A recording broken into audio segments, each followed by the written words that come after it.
Weather Service in Upton, New York has issued a severe thunderstorm warning for Queens County in southeastern New York, West Central Suffolk County in southeastern New York, Nassau County in southeastern New York, until 2:15 p.m.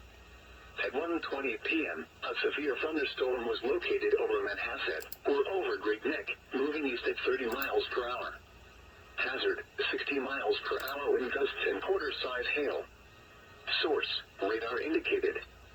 Impact, minor hail damage to vehicles is possible. Expect wind damage to trees and power lines.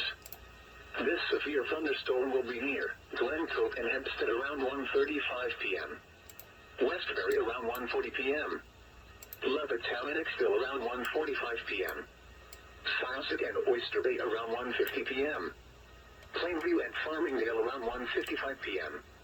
Huntington Station and Huntington around 2 p.m. Centerport around 2:05 p.m. For your protection, move to an interior room on the lowest floor of a building.